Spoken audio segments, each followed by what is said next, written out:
என் இயலாமையில் நீ செயல்படுவீர்.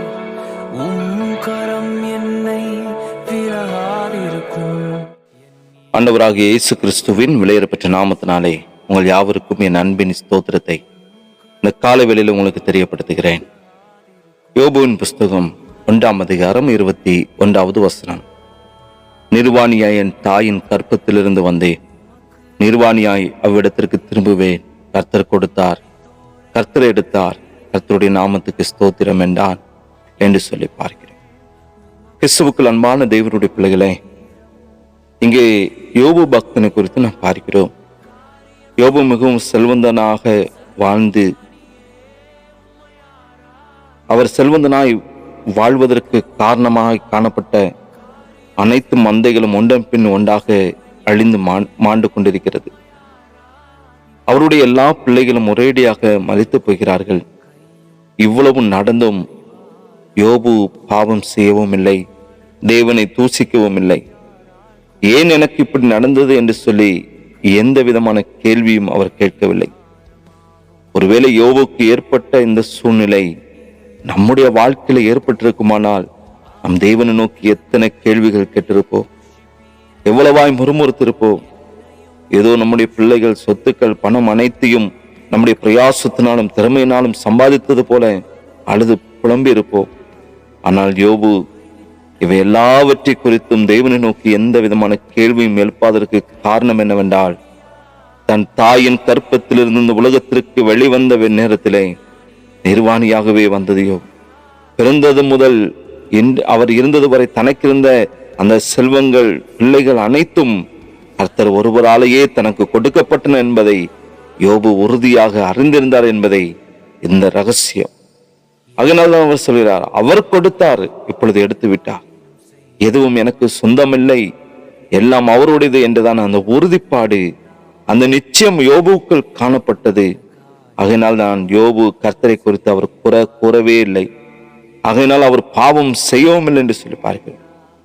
இன்றைக்கு நமக்கு அன்பானவர்கள், கணவன் மனைவி பிள்ளை பெற்றோர் யாரையாவது இலக்கு நேரிடுகிறதான பொழுது தாங்க முடியாத துக்கத்தினால் அழுது புலம்புகிறோம். தவறல்ல. ஏனென்றால் அப்படி அழாவிட்டால் நாம் மனிதர்கள் அல்ல. ஆனால் அந்த துயரம் தேவனையே நியாயம் விசாரிப்பதாக இருக்கக்கூடாது.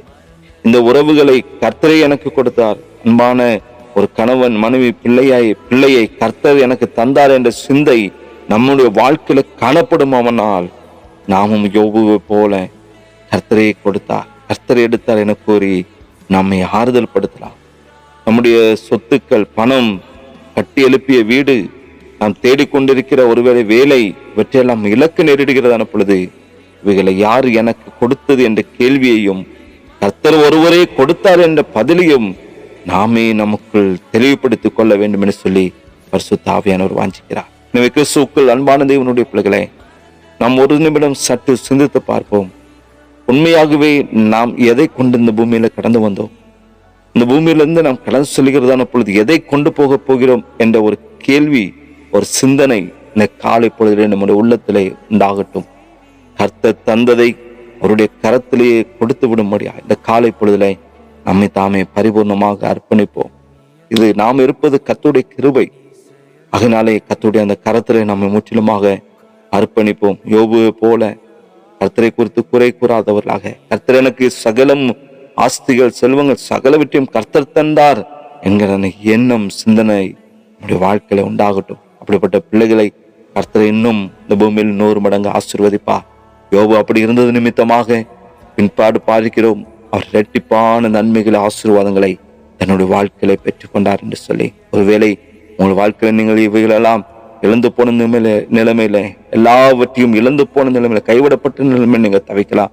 ஆனால் கர்த்தர் மேல் உறுதியாக நீங்கள் பற்றி கொண்டிருப்பீர்கள் என்று சொன்னால் நிச்சயமாய் கர்த்தர் உங்களுக்கும் யோபு பெற்றுக்கொண்ட ஆசீர்வாதத்தை போல உங்கள் வாழ்க்கையிலும் அப்படிப்பட்ட இரட்டிப்பான நன்மைகள் ஆசீர்வாதத்தை நீங்கள் பெற்றுக்கொள்வீர்கள். விசுவாசியுங்கள், நிச்சயம் கர்த்தர் அப்படியே செய்வார். ஜெபிக்கலாம். எங்கள் அன்பின் நல்ல தகப்பனே, ஆசீர்வதிக்கப்பட்ட அந்த காலை வேளைக்காய் ஸ்தோத்திரிக்கிறப்பா.